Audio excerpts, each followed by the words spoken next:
آله وأصحابه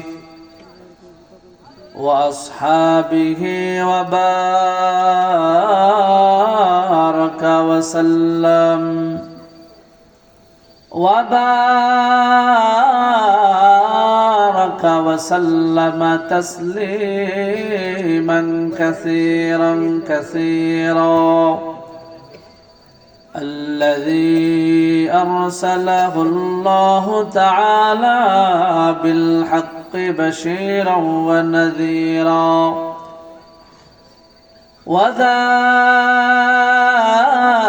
وداعيا إلى الله بإذنه وسراجا منيرا. أما بعد فأعوذ بالله من الشيطان الرجيم. بسم الله الرحمن الرحيم. قل يا عبادي الذين أسرفوا على أنفسهم لا تقنطوا من رحمة الله إن الله يغفر الذنوب جميعا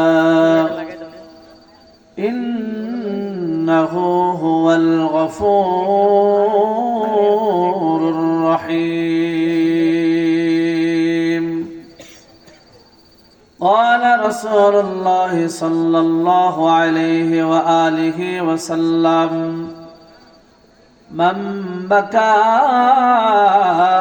من خشية الله حرم الله تلك العين على النار، أو كما قال النبي عليه الصلاة والسلام. وقال تعالى في شان حبيبه ومحبوبه ومعشوقه مخبرا وآمرا: إن الله وملائكته يصلون على النبي يا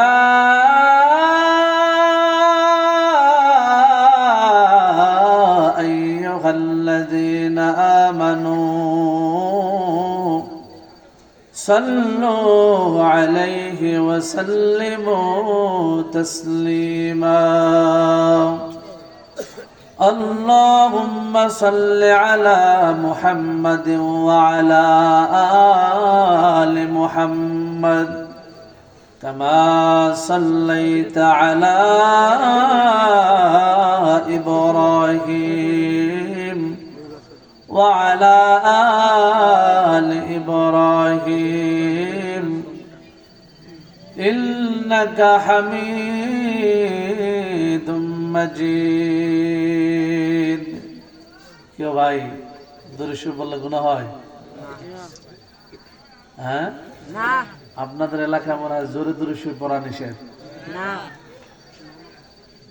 পড়া যাবে না একটু? রাসূলের ভালোবাসায় মহব্বতে আওয়াজ দিয়া। মূল কথা হলো, যার দিলের ভিতরে রাসূলের ভালোবাসা যতটুকু থাকে তার জবান দিয়া ওই আওয়াজে দুরূদ শরীফ বের হয়। ভালোবাসা আছে না না আছে আপনাদের পড়ার স্টাইলে কিছুটা অনুমান করা যায় কি যায় না? এই জন্য রাসূলের নামে দরুদ শুনলেই মুমিন যারা আছে তারা তো পড়া শুরু করবে। আর এটা তো নতুন না যে একজন আলেম যখন বসে দুরূদ শুরু করে পড়তে হয়। আর এটা পড়লে তো গুনাহ হবে না। এখানে আপনারা বসছেন, যা পড়বেন যা বলবেন সব সওয়াব হবে ইনশাআল্লাহ, ঠিক না? রাসূলের দুরূদ শরীফ পড়লে লাভ না ক্ষতি? লাভ। কেমন লাভ? রাসূল বলছেন যে ব্যক্তি আমার নামে দুরূদ শরীফ পড়ে, আল্লাহ সুবহানাহু ওয়া তাআলা একবার দুরূদ শরীফ পড়ার সাথে সাথে ওই বান্দার আমলনামায় 10টা নেক লিখে দেয় এবং তার আমলনামা থেকে 10টা গুনাহ আল্লাহ তাআলা কেটে দেয়। যে ব্যক্তি দরুদ পড়ে তার মর্যাদা, তার মর্তবা আল্লাহ তাআলার কাছে 10 গুণ বৃদ্ধি পায়।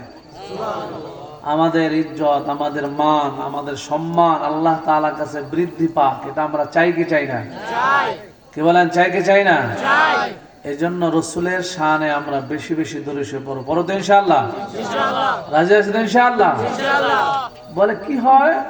বলে আপনি পেরেশানিতে আছেন, কষ্টে আছেন, কোথায় শান্তি পান না, কোন ঔষধ দরকার নাই, একটা ঔষধ আপনার দিলকে প্রশান্ত করবে, সেটা হলো রসুলের দরুদ। সেটা হলো কি? ব্যবসায় বরকত হয় না? বসে বসে দরুদ শরীফ পড়েন, ইনশাআল্লাহ খোদার কসম আপনার ব্যবসায় বরকত হবে। আপনার উপযুক্ত মেয়ে ঘরে আছে, বিবাহ হয় না, মেয়েকে বলেন মা তুমি দরুদের আমল করো, আপনার নিজেও করবেন, দেখবেন এই দরুদের বরকত আল্লাহ সুবহানাহু ওয়া তাআলা আপনার মেয়ের জন্য একটা উপযুক্ত স্বামীর ব্যবস্থা করবেন ইনশাআল্লাহ। যুবক ভাই বিবাহ হয় না, মেয়ে খুঁজতেছেন পাচ্ছেন না, দরুদ শরীফের আমল করেন। দরুদ এমন একটা আমল যে আমলে আল্লাহ তাআলা ওই বান্দা বান্দির মর্যাদা বাড়ায় দেয়। এই জন্য আমরা দরুদ শরীফ পড়ব, কখনোই কৃপণতা করব না ইনশাআল্লাহ। রাজি আছেন ইনশাআল্লাহ? আকাশ জমিন পাহাড় চন্দ্র তারা সবই তোমার নামের উসিলা। আকাশ জমিন পাহাড় চন্দ্র তারা সবই তোমার নামের উসিলা। তোমার শানে পড়লে দরুদ হৃদয় ভরে যায়। তোমার শানে পড়লে দরুদ হৃদয় যে জুড়ায়। ও মদিনার কামলেওয়ালা সালাম তোমায়, ও মদিনার কামলেওয়ালা সালাম তোমায়। এই পৃথিবী সৃষ্টি তোমার নামের উসিলায়। এই পৃথিবী সৃষ্টি তোমার নামের উসিলায়। ও মদিনার কামলেওয়ালা সালাম তোমায়। সবাই ও মদিনার কামলেওয়ালা সালাম তোমায়। তোমার নামের আশিক হলো যারা, দো জাহানে ধন্য হলো তারা। ঠিক না? তোমার নামের আশিক হলো যারা, দো জাহানে ধন্য হলো তারা। এই আশিকে যেন তোমার কদমে লুটায়। এই আশিকে যেন তোমার কদমে লুটায়। ও মদিনার কামলেওয়ালা সালাম তোমায়। সবাই ও মদিনার কামলেওয়ালা সালাম তোমায়। এই পৃথিবী সৃষ্টি তোমার নামের উসিলায়। এই পৃথিবী সৃষ্টি তোমার নামের উসিলায়। ও মদিনার কামলেওয়ালা সালাম তোমায়। ও মদিনার কামলেওয়ালা সালাম তোমায়। দরুদ শরীফ পড়া যাবে তো ইনশাআল্লাহ? ইনশাআল্লাহ। আল্লাহুম্মা বারিক আলা মুহাম্মাদ ওয়া আলা আলি মুহাম্মাদ কামা বারাকতা আলা ইব্রাহিম ওয়া আলা আলি ইব্রাহিম ইন্নাকা হামিদুম মাজিদ। আওয়াজ দিয়ে মোহাব্বতে একটু মালিকের জিকির করি, লা ইলাহা ইল্লাল্লাহ, লা ইলাহা ইল্লাল্লাহ, লা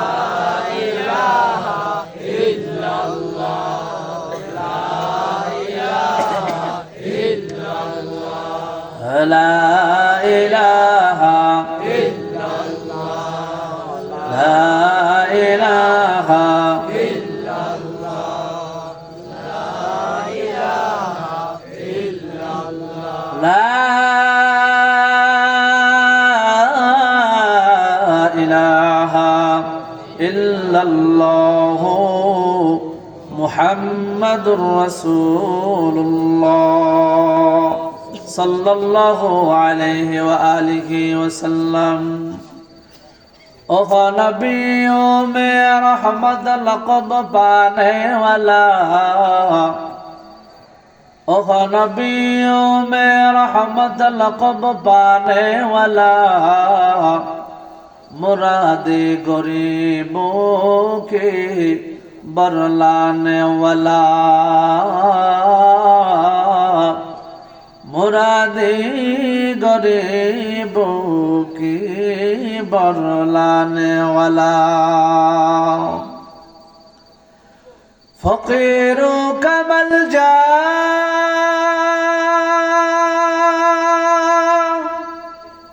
ज़ईफ़ों का मअवा, यतीमों का वली, गुलामों का मौला,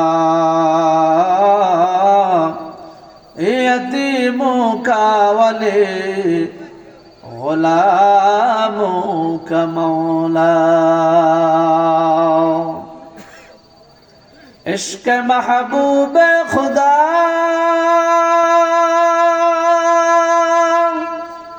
जिस दिल में हासिल नहीं,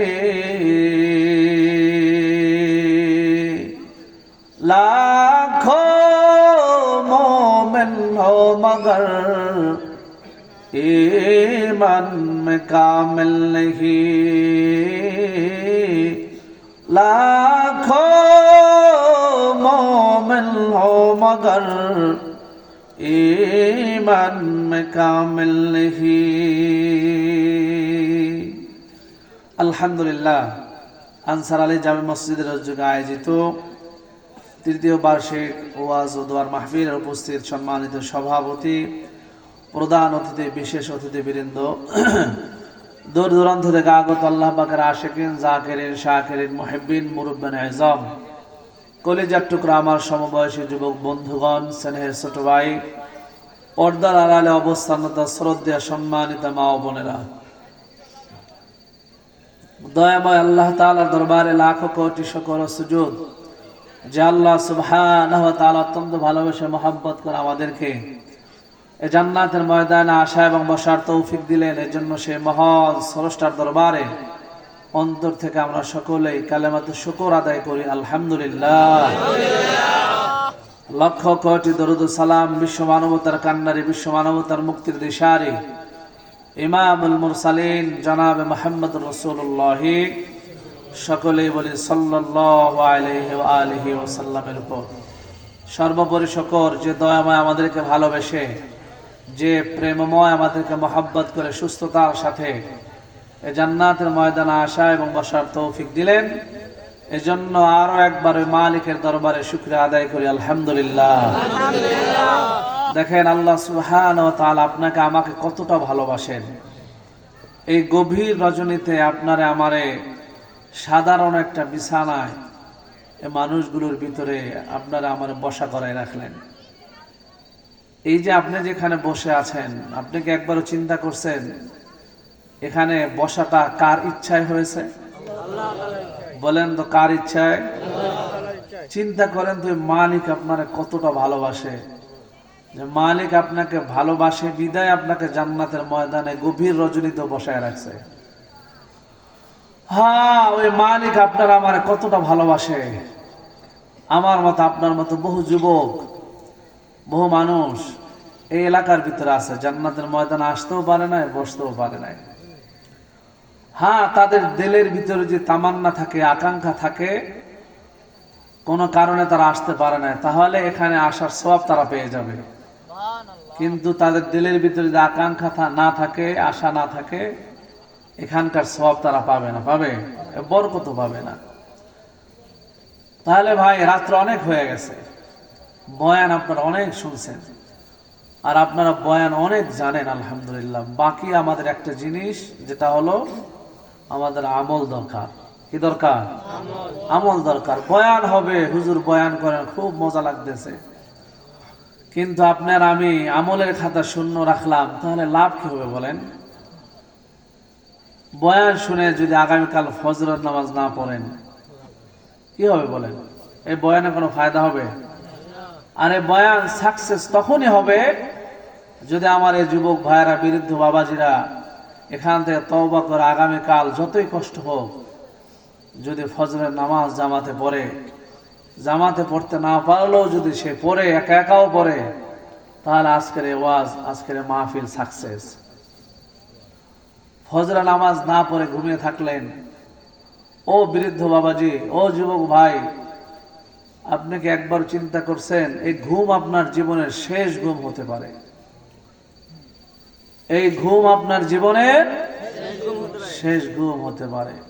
ও ভাই, বাহাদুরি চলবে না, ক্ষমতা থাকবে না। কি ভাবেন, কি মনে করেন? বাহাদুরি থাকবে না, ক্ষমতা চলবে না। তাদের আশা ছিল, তাদের টার্গেট ছিল 41 সাল পর্যন্ত এ দেশকে তারা সাজাবে। আল্লাহ সুবহানাহু ওয়া তাআলার দরবারে তার খাতায় লেখা ছিল না এই জুলাইয়ের আন্দোলনে 5 আগস্ট এ দেশ ছাড়তে হবে। এটা খোদার সেখানে লেখা ছিল। তাদের টার্গেট ছিল 41 সাল। ও যুবক ভাই, তোমার আমার টার্গেট অনেক বাঁচবো, অনেক বাঁচবো। আমি একটা বিবাহ শাদী করব, ভালো একটা চাকরি করব, আমার একটা গাড়ি হবে, আমার একটা বাড়ি হবে। ভাই যুবক, বৃদ্ধ বাবাজি, আপনি আগামীকাল ফজরের নামাজ পড়তে পারবেন, এখান থেকে মোনাজাত দিয়ে বের হতে পারবেন, মোনাজাত দিয়ে বাড়ি যেতে পারবেন। এই বৃদ্ধ বাবাজি, যুবক বন্ধু, গ্যারান্টি আছে তোমার? পারবে এখান থেকে বের হয়ে যাওয়ার সুযোগ তোমার নাই। যে ব্যক্তিটা এই গানটা লিখেছিলেন, 1 সেকেন্ডের নাই ভরসা, এই গানটা স্টাইজে উনি বলতে গিয়ে যখন টান দিয়েছিলেন 1 সেকেন্ডের নাই ভরসা, আল্লাহ তাআলা ওনাকে দিয়েই আল্লাহ তাআলা বাস্তব প্রমাণ করাইলেন। তোমার লেখা গান তুমি নিজে গাওয়ার পরও তোমাকে দিয়েই আমি দেখাই দিলাম সত্যিকার 1 সেকেন্ডের। উনি এটা বলছেন আর স্টেজে শুয়ে পড়ছেন। 1 সেকেন্ডের ভরসা নাই তো যুবক। এই জন্য বাবাজি এখানে আসলাম, আমি আপনাদেরকে চাপায় ধইরা রাইখা আলোচনা করব না। আমিও চলে যাব, আপনারাও চলে যাবেন, কিন্তু আমার কথা হলো এই দুনিয়াতে আমাদেরকে কে পাঠাইছেন বলেন? আল্লাহ। বলেন বলেন, কে পাঠাইছেন? আল্লাহ। কোন উদ্দেশ্য আছে না নাই? আছে। এ যুবক ভাই, আছে না নাই? আছে। তোমার আমার কে পাঠাইছে? আল্লাহ। বলো, কে পাঠাইছে? আল্লাহ। ওই আল্লাহ তাআলা আপনারা আমার পাঠাইছেন, একটা উদ্দেশ্য আছে না নাই? আছে। আল্লাহ সুবহানাহু ওয়া তাআলা বলেন, আফাহাসিবতুম আন্নামা খালাকনাকুম আবাসা। এ মানুষ, তুমি কি মনে করো তোমার আমি অনার্থক বানাইছি? ওয়া আন্নাকুম ইলাইনা লা তুরজাউন। এ মানুষ, তুমি আর আমার কাছে ফিরে আসবে না। কি তুমি কি মনে করো তোমারে আমি অনার্থক বানাইছি? না রে বান্দা, না, তোমার আমি অনার্থক বানাই নাই। এটা তুমি ভাবিও না আমার কাছে ফিরে আসবা না। এ বান্দা, জানিয়ে রাখো আমার হাত থেকে কেউ পালাতে পারে নাই, তুমিও পারবা না। তোমার চাইতে বড় বড় বাহাদুর ছিল, তোমার চাইতে বড় বড় ক্ষমতাওয়ালারা ছিল, তোমার চাইতে বড় বড় দাপটওয়ালারা ছিল, যারা নিজেরে নিজে খোদাই দাবি করছে কিনা? এমন মানুষও দুনিয়ায় ছিল। এ যুবক, এ বৃদ্ধ বাবাজি, আল্লাহ বলেন তারাও আমার হাত থেকে বাঁচতে পারে নাই। বান্দারে, তুমিও ভাবো তুমিও আমার হাত থেকে বাঁচতে পারবা না। ইতিহাস আমরা জানি, ইতিহাস আমাদের মাঝে চলে আসছেন। সাদ্দাত নামের একজন ব্যক্তি আল্লাহর সাথে পাল্লা দিয়া জান্নাত পর্যন্ত বানাইছে। জান্নাতের ভিতরে দুনিয়ার সুন্দরী নারীদেরকে দিয়া সাজাইছে। দুনিয়ার মানুষের স্বর্ণ গহনা নিয়ে জোর করে নিয়ে জান্নাত সাজাইছে। জান্নাত কমপ্লিট। ইতিহাস যেভাবে আসছে, আমরা যেভাবে শুনে আসছি, বলে জান্নাত কমপ্লিট হওয়ার পরে সাদ্দাত নিজে জান্নাত দেখার জন্য রওনা করছে। নিজে জান্নাত বানাইছে, তা জান্নাত দেখা দরকার আছে না? কমপ্লিট হওয়ার পরে নিজে রওনা করছে কি দেখতে? বলছে মালিক তোমার জান্নাতে যাইতে হবে না, আমি নিজে জান্নাত বানাবো, এরপর আমার জান্নাত আমি থাকবো। আল্লাহ বলে আমি থাকতে না দিলে তুই কেমনে থাকবি? আমি থাকতে না দিলে তুই কেমনে থাকবি? কি সাদ্দাত বড় শখ হইরা সেনা সৈন্য নিয়ে জান্নাত দেখার জন্য রওনা করছে। জান্নাতে ঢুকবে, নিজের বানানো জান্নাতে ঢুকবে, এমন সময় ভিক্ষুক আইসা দাঁড়ায় গেছে। এ সাদ্দাত তোমার সাথে একটু কথা আছে। এই ভিক্ষুক এখানে কে আসতে দিল এত সেনা সৈন্যের ভিতরে? আরে এমন একটা সময় এই জায়গায় এই ভিক্ষুক কে আসতে দিল? ভিক্ষুক নায়িকা বলে সাদ্দাত আমি আসতে কারো কাছ থেকে আমার পারমিশন লাগে না। আমি যদি আসতে চাই কেউ আমারে বাধাও দিতে পারে না। একটা কথার জন্য আসছি, তোমার কানে কানে একটা কথা বলে। কি বলো? তাড়াতাড়ি বলো, সময় নাই। বলে কানটা একটু নোয়া দাও। নোয়া দিছে। ভিক্ষুক ডাক দিয়া বলে আমি আর কেউ নয়, আমি তোমার জান কবজ করার জন্য আসছি। আমি মালাকুল মউত আজরাইল। ক্ষমতা কোথায়? সাদ্দাত চোখের পানি ছাইরা দিয়া বলে এ ভাই আজরাইল, একটু যদি সময় দিতা, এত কষ্ট করে জান্নাতটা সাজাইছি, আরে একটু সময় দাও, শুধু আমার মাথাটা দিয়া দরজার ভিতরে আমার কল্লাটা দিয়া জান্নাতের ডানে বামে তাকাইয়া শুধু এক নজর দেখবো আমার জান্নাতটা কেমন হয়েছে। আজরাইল বলে না রে বান্দা না, ওয়ালিকুল্লি উম্মাতিন আজাল, ফাইদা জাআ আজালুহুম লা ইস্তাখিরুনা সাআতাও ওয়ালা ইস্তাকদিমুন। মালিকের অর্ডার যখন হয়ে যায়, এক সেকেন্ড আগে হবে না, এক সেকেন্ড পরে হবে না। সাদ্দাত রে আর সময় নাই, আর সময় নাই। পারছে?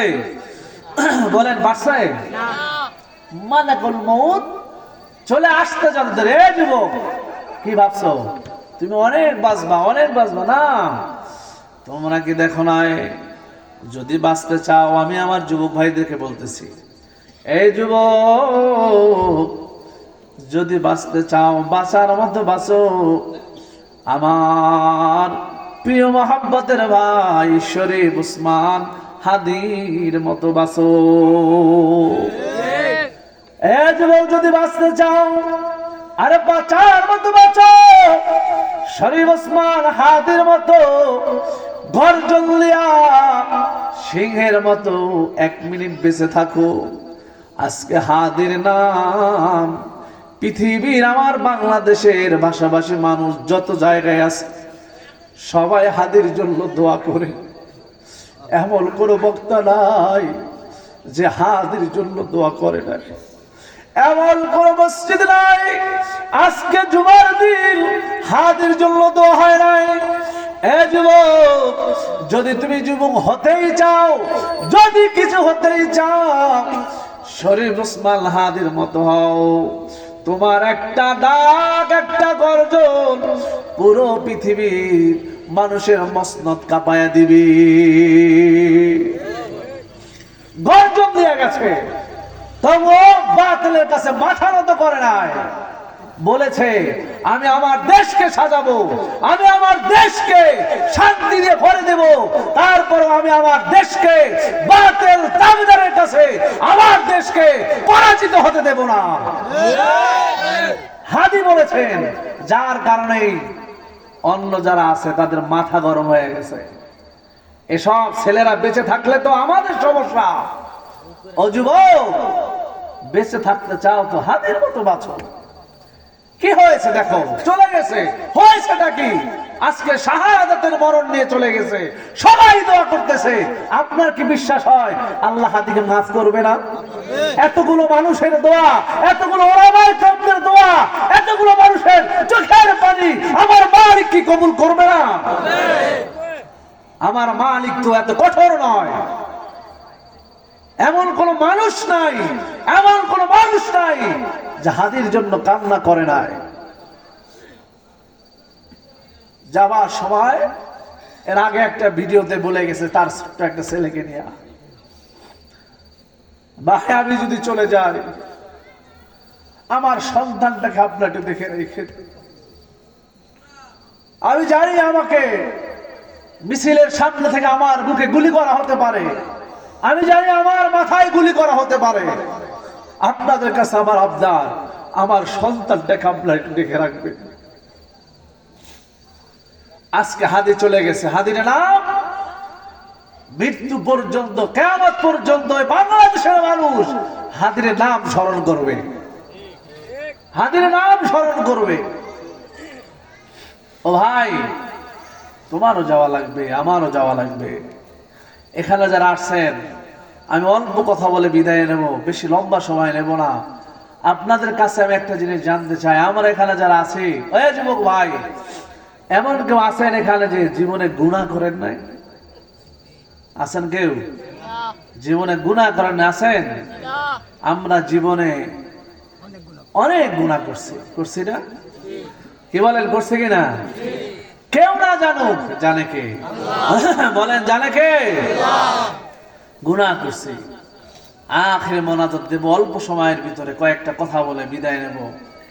ধৈর্য হবে তো ইনশাআল্লাহ? আখিরে মোনাজাতটা দিয়া তারপরে যাবো তো ইনশাআল্লাহ? সারা জীবন জিন্দগি সময় কত জায়গা নষ্ট করে দিলাম যুবক ভাই, কত রং বিরঙের ড্যান্সে, কত রং বিরঙের আয়োজনে সময় পার করে দিয়েছি।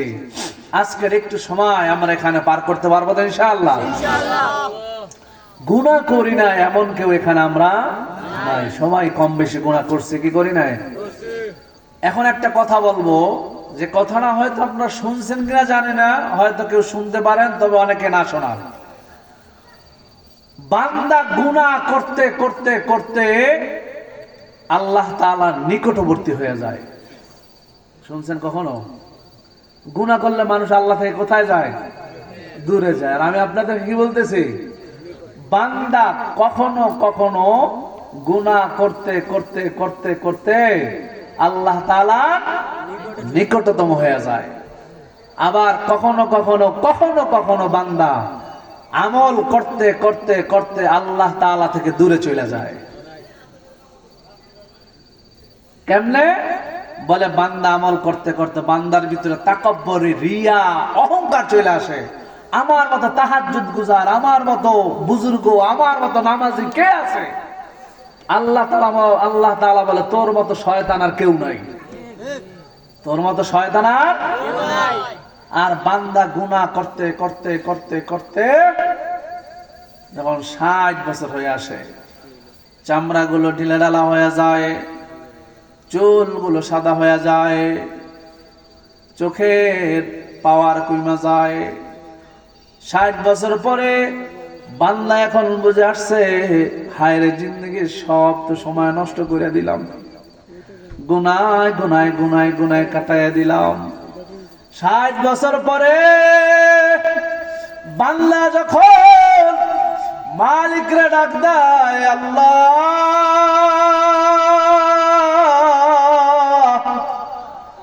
জিন্দেগি এটা গুনায় গুনায় গুনায় গুনায় কাটাইয়া দিলাম, ও মালিক বুঝি না, 60 বছর পরে বুঝছি, তুমি আমারে মাফ করে দাও। রাসূল বলেন, মান বাকা মিন খাশিয়াতিল্লাহ, যে বান্দা আল্লাহ তাআলার ভয় ক্রন্দন করে, হারামাল্লাহু তিলকাল আইন আলান নার, ওই বান্দার জন্য জাহান্নামের আগুন হারাম হয়ে যায়। 60 বছর পরে, কয় বছর পরে? 60 বছর 70 বছর পরে বান্দা যখন বুঝে, আল্লাহ আমি অন্যায় করছি, তুমি আমারে মাফ করে দাও, তুমি ছাড়া তো আমার আর কেউ নাই, তুমি ছাড়া তো আমার আর কেউ নাই। বান্দা যখন কান্না করে, রাসূল বলেন বান্দার চোখের পানি গড়ায়া গড়ায়া গড়ায়া নাকেরা ডগায় আসার আগে আল্লাহ তাআলা ওই বান্দার জিন্দেগির গুনাহ খাতাগুলো ক্ষমা করে দেয়। এজন্যই ময়দান আমরা যারা আছি এমন কেউ নাই গুনাহ করি না, সবাই গুনাহ করছে। আল্লাহ তাআলা বলেন, বান্দা কত গুনাহ করছো, কি পরিমাণ গুনাহ করছো, তোর গুনাহ কি আসমান বরাবর হয়ে গেছে? না, না হয় নাই। কি অন্যায় করছো? কয়জনে খুন করছো? একজনও খুন করো নাই, তো গুনাহই করো নাই। কয়জনের সাথে জেনা করছো? একজনের সাথেও জেনা করো নাই, তো গুনাহই করো নাই। কি অন্যায় করছো? শুধু শিরক করিও না, শিরক ছাড়া যত গুনাহ আছে আমি আল্লাহ তাআলা সব গুনাহ তোমার ক্ষমা করে দিব। সুবহানাল্লাহ। শিরক করিও না, শিরক ছাড়া সব গুনাহ আল্লাহ তাআলা মাফ করে দিবেন। এক যুবক খুব কান্নাকাটি করতেছে, এই খেয়াল করো যুবক ভাই, রাস্তার পাশ দিয়ে ওমর রাদিয়াল্লাহু তাআলা আনহু যাইতেছে। কে যাইতেছে? পয়গম্বরের সাহাবী, গরম সাহাবী ওমর। যুবক রাস্তার পাশে বসে কান্না করতেছে। ওমর আয়েশা বলে, যুবক কেন কাঁদো? যুবক বলে, তোমার কাছে আমি কিছু বলতাম না। যুবক শুধু কান্না করে, বলে না আমি তোমার কাছে বলতাম না। কার কাছে বলতাম? বলে আমি যদি পয়গম্বরে পাইতাম আমার মনের সব কথাগুলো বলতাম। যাও চলো। বলে না না, পয়গম্বরের কাছে যাইতে আমার ভয় লাগে, লজ্জা লাগে। বলে চল আমি তোরে নিয়ে যাই। ওমর যুবকরে ধইরা পয়গম্বরের কাছে নিয়ে গেছে। পয়গম্বরের সামনে যায় যুবক শুধু কান্নাই করতেছে, কান্নাই করতেছে, কান্নাই করতেছে। পয়গম্বর বলে, রে যুবক কি হইছে বল। যুবকটা কান্না করে আর বলে, ও পয়গম্বর আমি এমন অন্যায় করেছি দুনিয়ার কেউ এমন অন্যায় করে না। আমার অন্যায় মনে হয় আমার মালিক ক্ষমা করবে না। রাসূল বলে, কি অন্যায় করছো বল, আমার মালিক তোর জীবনের সব গুনাহ ক্ষমা করে দিবে। বলে না না, আমার মনে হয় আমার ক্ষমা করবে না। বলে বল না, তুই আমার কাছে বল। এবার যুবক বলে, ইয়া রাসূলুল্লাহ, ইয়া হাবিবাল্লাহ, আমি একজন কাফন চোর। কি চোর? কাফন চোর।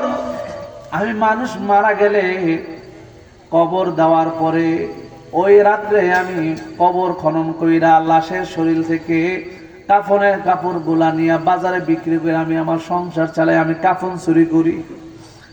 কাফন চুরি করছো তাতে কি হয়েছে? এটা তো আর আহামরি এত বেশি বড় জঘন্য অপরাধ না।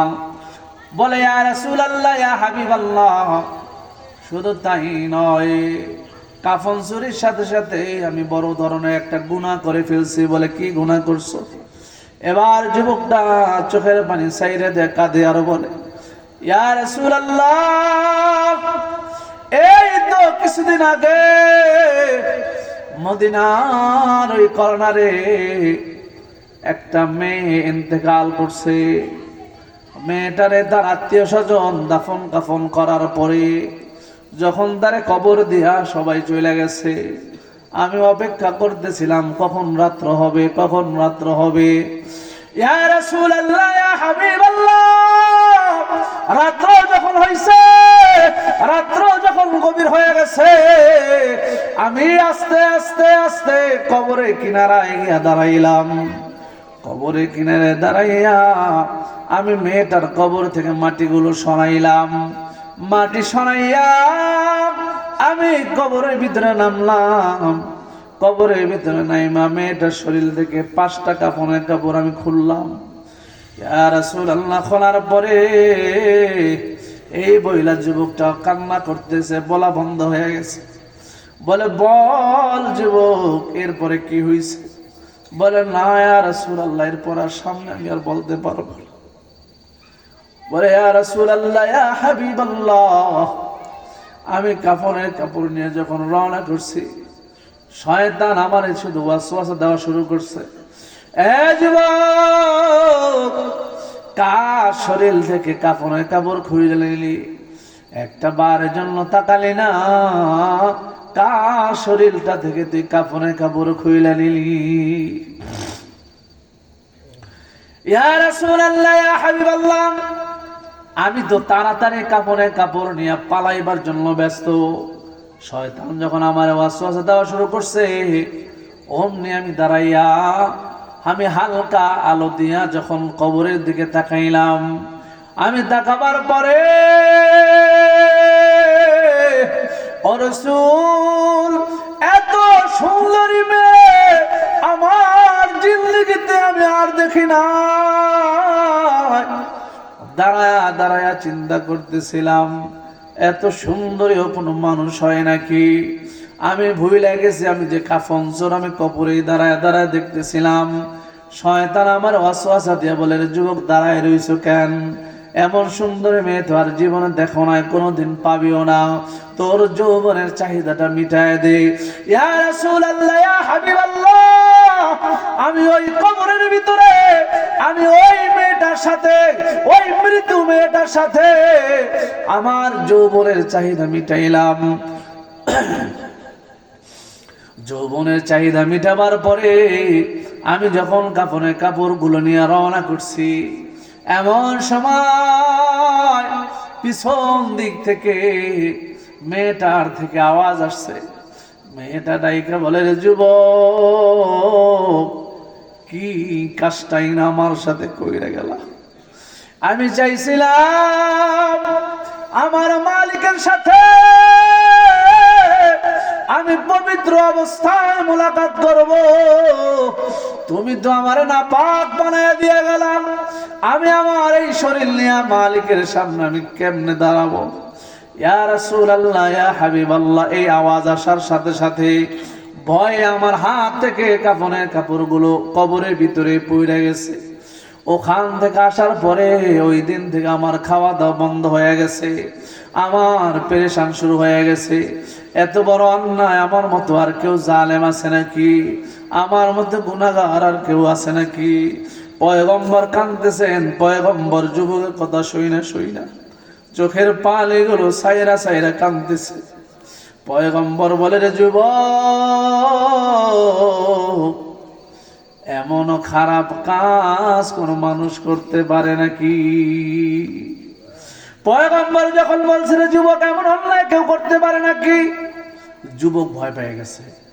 যুবক বলতেছে, মনে মনে বলতেছে, মনে হয় পয়গম্বর আমার বদদুয়া দিবে। এজন্য যুবকটা তাড়াতাড়ি রাসূলের দরবার ছাইরা দৌড়ে পলায়ন শুরু করছে। নিজে মদিনা ছাইরা, শহর ছাইরা পলাইতে গিয়া পাহাড়ের গুহায় যুবক চলে গেছে। পাহাড়ের গুহায় যাইয়া যুবক শুধু কাঁদে আর কাঁদে, আর মালিকরে ডাকে, ও মালিক, আমার মতো অন্যায়কারী আর কেউ নাই, আমার মতো জেনাকারী আর কেউ নাই, কিন্তু মালিক রে, তোমার মতো ক্ষমাকারী আর কেউ নাই। একদিন, 2 দিন, 3 দিন, 1 সপ্তাহ পার হয়ে গেছে, 1 মাস চলে গেছে, 40 দিন পার হয়ে গেছে। 40 দিন পর খবর আসছে। কয়দিন পর? 40 দিন পর খবর আসছে। 40 দিন পর কারণ যুবকটায় মালিকের কাছে এমন কান্না দিছে, মালিক বলে যে আমারে ভুলে না, আমিও তারে ভুলি না। যুবক মদিনার সবচেয়ে বড় পাহাড়, যে উঁচু পাহাড়, ওই উঁচু পাহাড়ে চলে গেছে। উঁচু পাহাড়ে যাইয়া মালিককে ডাক দিছে, ও আমার দয়ার মালিক, মদিনা এর চাইতে আর উঁচু পাহাড় নাই, যদি এর চাইতে উঁচু পাহাড় থাকতো আমি ওই পাহাড়ে গিয়া তোমার কাছে ক্ষমা চাইতাম। যুবকটা কান্না করতে করতে করতে করতে চোখের পানি শেষ হয়ে গেছে, এখন রক্ত পড়া শুরু হয়ে গেছে। মালিকরে বলছে, মালিক তুমি কি আমারে ক্ষমা করবা না? আমি তোমার হারানো গোলাম ফিরাচ্ছি, আমি বুঝি না আমি অন্যায় করছি, আমারে তুমি মাফ করে দাও। তোমার মতো দয়াময় তো আর কেউ নাই, আমার মতো গুনাহগার কেউ নাই, তোমার মতো দয়াময় কেউ নাই, তুমি আমারে ক্ষমা করে দাও।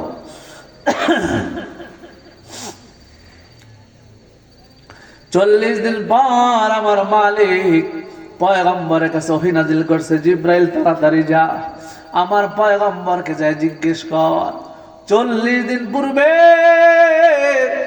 যে বান্দাটা আপনার কাছে আসছিল ওই বান্দার খবর নিছেননি? পয়গম্বর বলে, না না আমি তো ভুলে গেছি। বলে তাড়াতাড়ি খবর লান। সাহাবারা চলে গেছে, খুঁজে খুঁজে তালাশ করে নিয়ে আসছে। পয়গম্বর সামনে বসায় বলে, এ সাহাবী, 40 দিন মালিকরে ভুলো নাই, আমার মালিক তোরে ভুলে নাই। এমন কান্না দিছ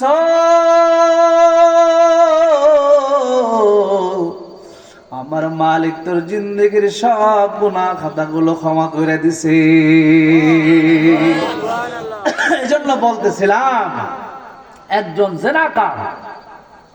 জেনাকার দেখেন কবরের ভিতরে নাইমা চেনা করছে। আপনার আমি কবরের ভিতরে নাইমা জেনা করবো তো দূরের কথা, দিনের বেলায় তো কবরে পাঠতে চাইতে আমাদের ভয় লাগে কি লাগে না?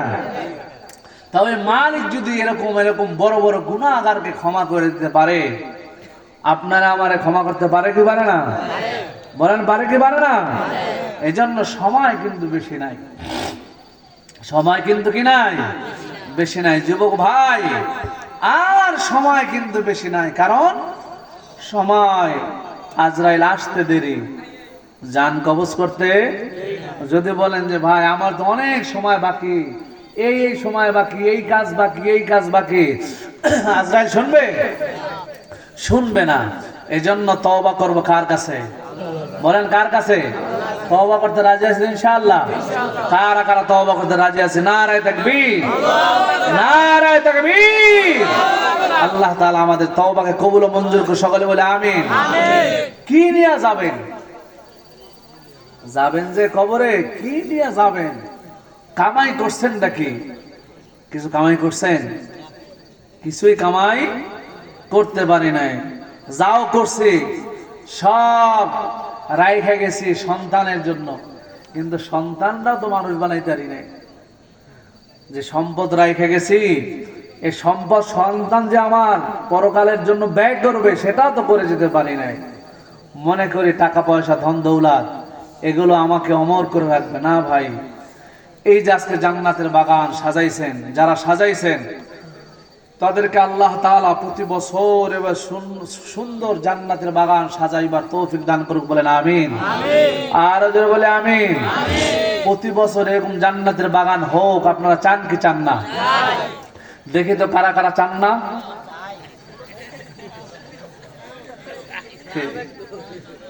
বুঝতে পারেন নাই। আমি একটু দেখলাম যে আসলে আপনারা কি সজাগ আছেন নাকি ঘুমায় পড়ছেন। আসলে আপনারা খুব অ্যাটেন্ড মানুষ, মাশাআল্লাহ।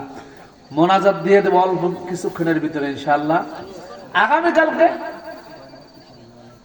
হ্যাঁ আগামীকালকে ইনশাআল্লাহ আমরা ফজরের নামাজ জামাতে পড়বো। কারা কারা একটু হাত উঠায় দেখাতে পারবো? নারায়ে তাকবীর, নারায়ে তাকবীর।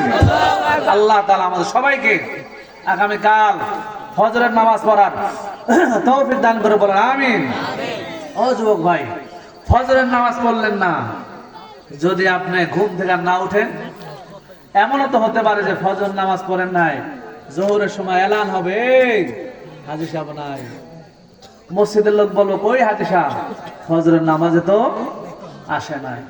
এই জন্য আমরা নামাজ না পড়ে ঘুমাবো না, ইনশাআল্লাহ। রাজি আছেন ইনশাআল্লাহ? কেমন করে ঘুমাও তুমি, কেমন করে ঘুমাও তুমি, ফজর করে কাজা, এমনও তো হতে পারে জোহরে জানাজা তোমার, এমনও তো হতে পারে জোহরে জানাজা। কেমন করে ঘুমাও তুমি, কেমন করে ঘুমাও তুমি, ফজর করে কাজা, এমনও তো হতে পারে জোহরে জানাজা মানুষ, এমনও তো হতে পারে জোহরে জানাজা। মুসলিম হয় না জন্ম নিলে মুসলমানের ঘরে, কাফের মুমিন তফাৎ হয় নামাজের উপরে, মানুষ নামাজের উপরে। মুসলিম হয় না জন্ম নিলে মুসলমানের ঘরে, কাফের মুমিন তফাৎ হয় নামাজের উপরে, মানুষ নামাজের উপরে। এই দুনিয়ায় নামাজ যেন, এই দুনিয়ায় নামাজ যেন হয় না কবু কাজা, এমনও তো হতে পারে জোহরে জানাজা তোমার, এমনও তো হতে পারে জোহরে জানাজা।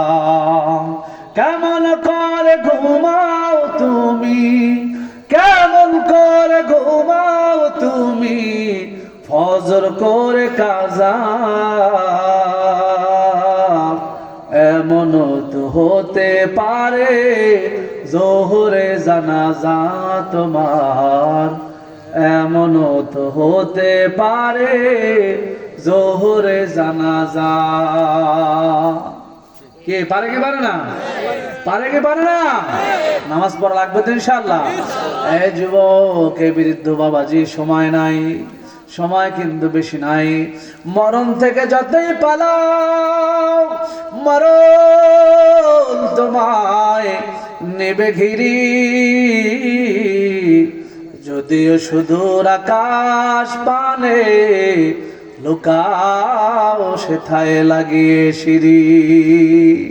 তারপরও মরণের হাত থেকে বাঁচা যাবে? সবাই বলেন যাবেনি? যাবে না। এ ভাই, আমিও যাব, আপনিও যাবেন, মাও গেছে, বাবাও গেছে, আরে মাও গেছে, বাবাও গেছে, দাদাও গেছে, কেউ কেউ ফিরে আসে নাই। আপনিও ফিরে আসবেন না,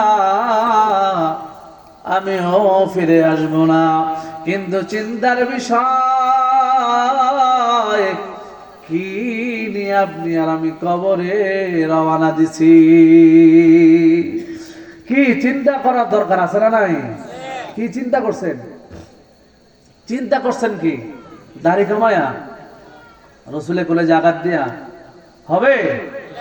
এই রসুলের কলেজে আঘাত দিয়া জান্নাতের চিন্তা করলে হবে? কিয়ামতের ময়দানে এ যুবক ভাই, একটা ইরাদা করে যাও, রসুলের কলেজার আঘাত দিবা না, রসুলের কলেজার আঘাত দিবা না। রসুল সবচেয়ে বেশি কষ্ট পায়, বেশি কষ্ট পায় বান্দা উম্মত যখন দাড়ির ভিতরে ছুরি লাগায় দেয়, দাড়িতে যখন ছুরি লাগায় দেয়, তখন রসুল সবচেয়ে বেশি কষ্ট পায়। ও ভাই, কিয়ামতের ময়দানে উম্মত দৌড়া আদম সফিউল্লাহর কাছে যাবে। আদম বলবে ইয়া নাফসি ইয়া নাফসি, বলবে আমার কি অবস্থা? তোমরা নূহ নবীর কাছে যাও। উম্মত দৌড়ে নূহ নবীর কাছে যাবে। নূহ নবী বলবে ইয়া নাফসি ইয়া নাফসি। তোমরা দৌড়ে ইব্রাহিমের কাছে যাও। ইব্রাহিমের কাছে যাবে। ইব্রাহিম বলবে ইয়া নাফসি ইয়া নাফসি। ইব্রাহিম বলবে আমার উপায় কি, আমার উপায় কি? তোমরা ঈসার কাছে যাও, মূসার কাছে যাও। মূসা বলবে ইয়া নাফসি ইয়া নাফসি। তোমরা ঈসার কাছে যাও। ঈসা বলবে ইয়া নাফসি ইয়া নাফসি ইয়া নাফসি। আমার উপায় কি? বলবে তোমরা দৌড়াইয়া শেষ পয়গম্বরের কাছে যাও। ওই দিন কিয়ামতের ময়দানে আপনার নবী আমার নবী সিজদায় পড়ে কাঁদবেন আর বলবেন ইয়া উম্মতি ইয়া উম্মতি। ও মালিক, আমার উম্মতের কি অবস্থা, আমার উম্মতের কি খবর? যে উম্মত পয়গম্বরকে মারতে মারতে মারতে শরীর থেকে রক্ত ঝরায়া জুতা মোবারক পর্যন্ত আটকে ফেলাইছে, পয়গম্বর তারপর উম্মতরে বদদুয়া দেয় না। চিন্তা করুন তো একবার, কেমন মায়ার নবী, কেমন মায়ার নবী। মারতে মারতে শরীর থেকে রক্ত বের হইতে হইতে জুতা মোবারক পাঁচ সাথে লাগে গেছে। আজরাইল জিব্রাইল চলে আসছে। রসুল পাহাড়ের তাইফের ওই পাশে যায়া পাথরের উপরে বসে পড়ছে, ক্লান্ত হয়ে গেছে। জিব্রাইল আমি চলে আসছে ফেরেশতা নিয়া। রসুল আপনি শুধু একটা বার বলেন তাইফকে উল্টায় দেই। ওই দিন রসুল বলছেন তোমরা যদি তাইফকে উল্টায় দাও তাহলে আল্লাহকে কে ডাকবে? আমি চাই না আমার উম্মতদেরকে তুমি ধ্বংস করে দাও। হতে পারে এরা আজকে বুঝে না, এমন একদিন আসবে এরা আমারেও ডাকবে, আমার আল্লাহরেও ডাকবে। হয়েছে কি হয় নাই? দেখেন তাইফে সবচাইতে বেশি, আরব কান্ট্রির ভিতরে সবচাইতে বেশি তাইফের ভিতরে মসজিদের সংখ্যা তাইফে বেশি, ফল ফলাদি সবচাইতে বেশি তাইফের ভিতরে বেশি। অথচ তাইফের মানুষ কষ্ট দিছে বেশি। আর আজকে ইসলামের খেদমত আরবের ভিতরে সবচাইতে তাইফের ভিতরে হয় বেশি। ওই নবী কিয়ামতের ময়দানে বলবেন সোহকান সোহকান সোহকান সোহকান, দূর হয়ে যা, দূর হয়ে যা। উম্মত দৌড়ে যাবে ইয়া রাসূলুল্লাহ আমারে বাঁচান, আমারে বাঁচান। মাঝখানে পর্দা পইরা যাবে। পয়গম্বর বলবে আল্লাহ আমার উম্মত রে আমার সাথে দেখা করা শুরু করে দেন। আল্লাহ বলবেন কোন উম্মতের কথা বলছেন? দুনিয়াতে বিদায় নেওয়ার পরে আপনার সুন্নতকে বরবাদ করে দিছে, ইসলাম রে বেখবর বানায় ফেলছে। ইসলামের খবর এদের কাছে ছিল না, এরা আমার উম্মত নাকি? তখন উম্মতের কথা না ভাইবা রাসূল বলবেন সোহকান সোহকান সোহকান, দূর হয়ে যা, দূর হয়ে যা। তোর মতো উম্মত আমার লাগবে না। ও ভাই, ওই দিন আমার রাসূল তোমারে আমার না বলে সোহকান সোহকান সোহকান, দূর হয়ে যা, দূর হয়ে যা। তোর মতো উম্মত আমার লাগবে না।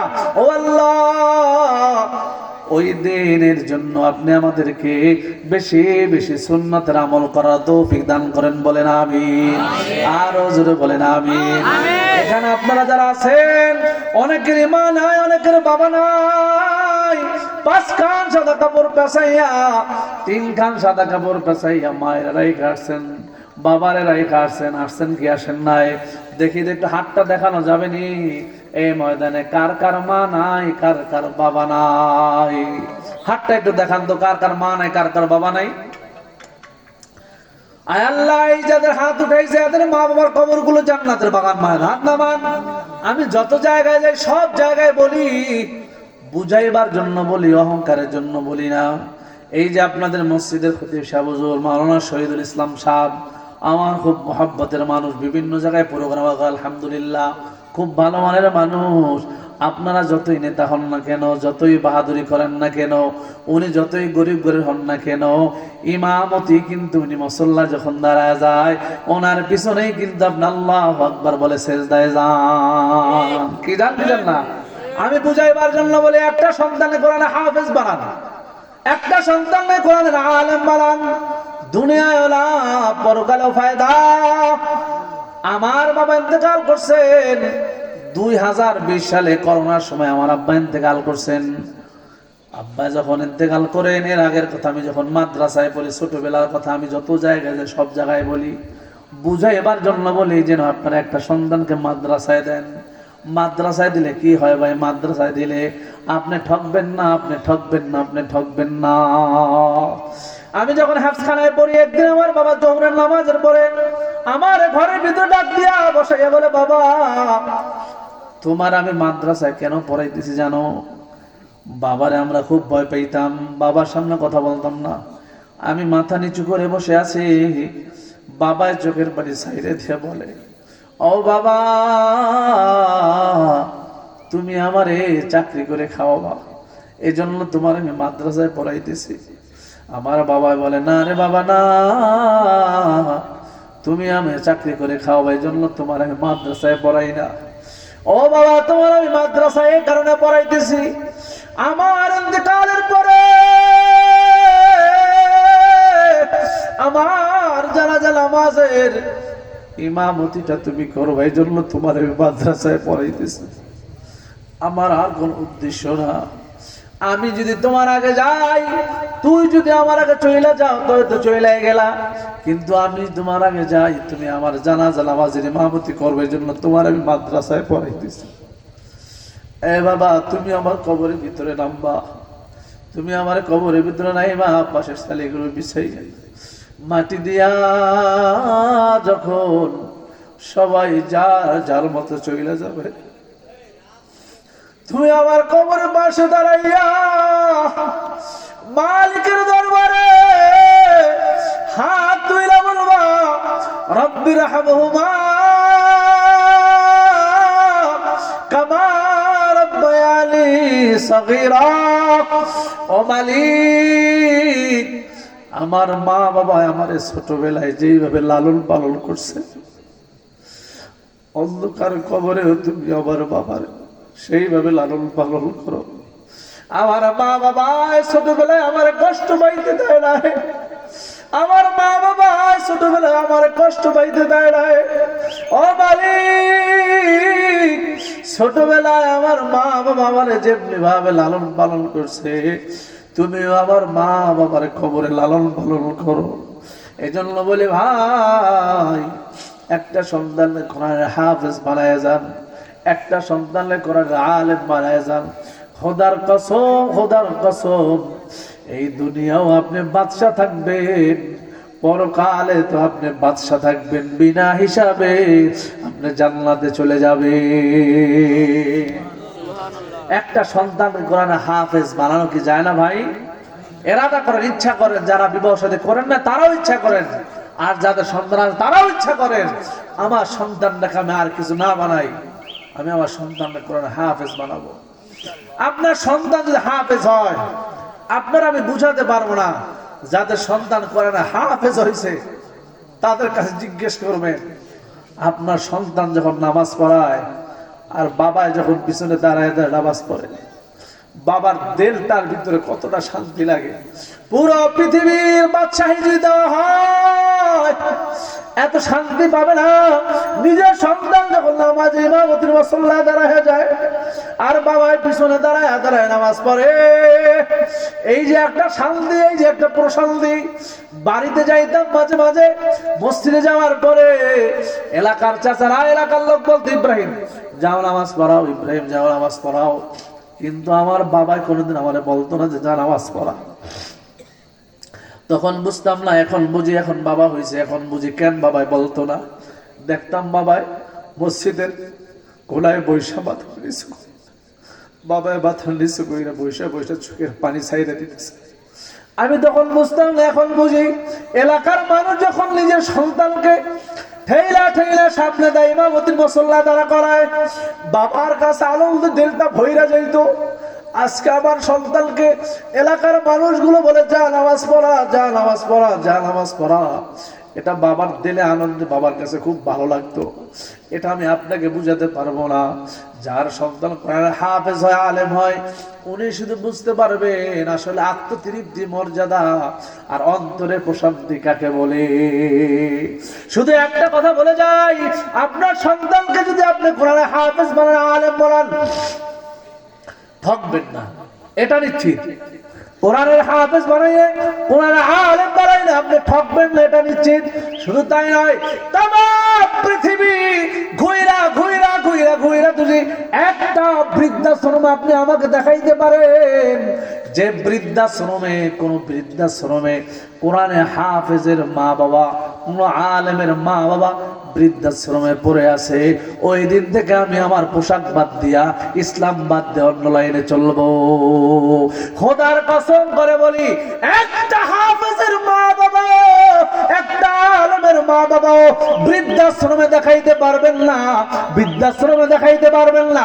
হাফেজের বেতন কম, আলেমের বেতন কম হইতে পারে, কিন্তু তারপর হাফেজ আলেম বলে আমি আমার মা বাবারে দূরে দিব না, যতদিন থাকি আমি আমার মা বাবারে নিয়ে থাকবো।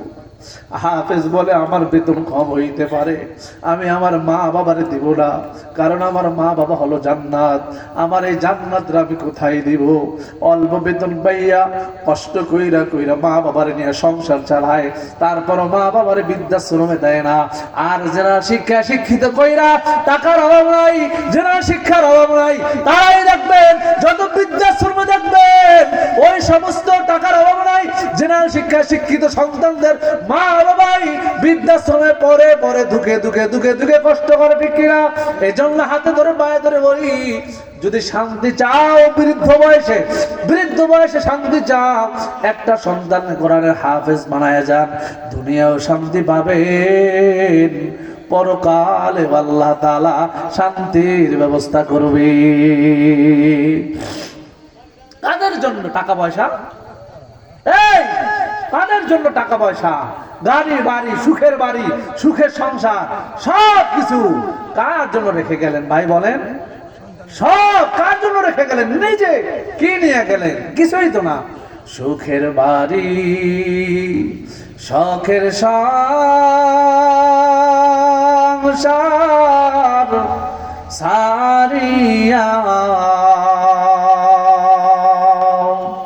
যাইতে হবে ওই দুনিয়া সারিয়া, যাইতে হবে এই দুনিয়া সারিয়া। প্রাণ পাখি ফাঁকি দিয়া যেদিন চলিবে, প্রাণ পাখি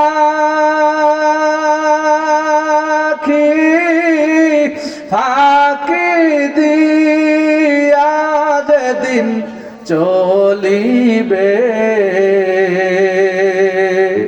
শূন্য খাঁচা এই জমিনে পরে রবে, শূন্য খাঁচা এই জমিনে পরে রবে, প্রতিবেশী একে একে আসিয়া,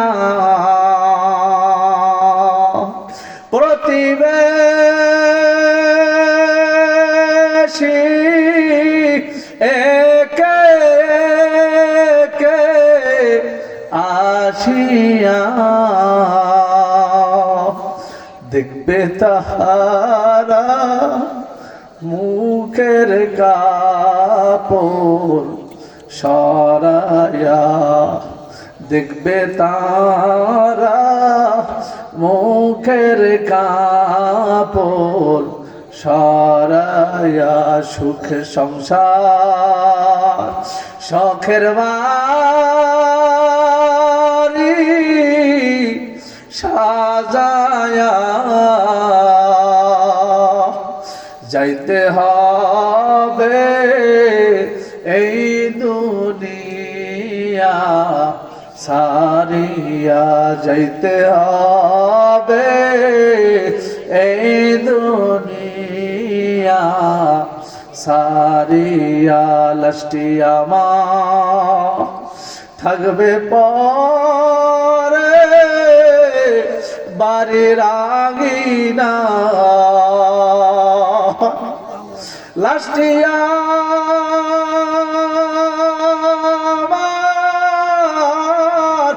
থাকবে পরে বাড়ির আঙিনা, ছেলে মেয়ে কাঁদবে হায় রে আমি না থাকায়, ছেলে মেয়ে কাঁদবে হায় রে আমি না থাকায়, সুখের বাড়ি শখের সংসার সাজায়া যাইতে হবে এই দুনিয়া, সারিয়া যাইতে হবে এই দুনিয়া, সারিয়া। যাওয়া লাগবে না ভাই? থাকতে পারবেন? যেখানে যাওয়া লাগবে সেখানকার জন্য কিছু দরকার আছে না নাই? আলহামদুলিল্লাহ, অনেক বয়ান শুনছেন। আল্লাহ তাআলা আমাদের সবাইকে এই কথাগুলোর উপর আমল করা তৌফিক দান করে বলেন আমিন। মসজিদের কাজ চলছে, চলবে, নতুন মসজিদ হবে। দেখেন এতগুলো আপনারা মানুষ যার যার বাড়ি একাই সুন্দর করছেন, নিজের বাড়ি একাই সুন্দর করছেন, না কেউ টাকা পয়সা দিছে নাকি? নিজের বাড়ি একাই সুন্দর করলেন। অথচ মসজিদ ইবাদতের ঘর, আল্লাহর ঘর 10 জনে মিলে করবেন, সেখানে একটা মসজিদ করতে কত কষ্ট হয় আমাদের, না? এই মসজিদ করবেন তো আল্লাহ তাআলা কিয়ামতের ময়দানে আপনাদেরকে জান্নাতে একটা ঘর বানাই দিবেন। এজন্য মসজিদে অনেক কালেকশন করছেন। আমার কাছে 2টা আবদার করছে, যে একটা হলো মাইকের ব্যবস্থা, আগামী বছর যেন বয়ান হয়, এজন্য মাইকের যে খরচ, মাইক ম্যানওয়ালার যে টাকা, এটা একজনে বা 2 জন হোক মিলিয়ে দিয়ে দেবেন। এরকম কে আছেন আগামী বছর পর্যন্ত নিয়ত করেন যে আল্লাহ আগামী বছর আমি বাইচে থাকি, আমি মাইক ম্যানের খরচটা দিয়ে দেবো ইনশাআল্লাহ।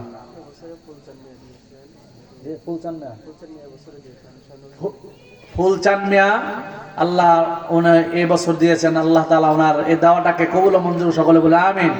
আপনিও দিতে পারেন, অথবা অন্য কেউ যদি থাকেন আপনিও দিতে পারেন, বলতে পারেন কেউ আছেন ভাই টাকা পয়সা সব পরে থাকবে, কিছু নেওয়ার সুযোগ নাই বাবাজি। এই দিনের খেদমত একটু একটু করে আপনাকে জান্নাতের পথে নিয়ে যাবে ইনশাআল্লাহ।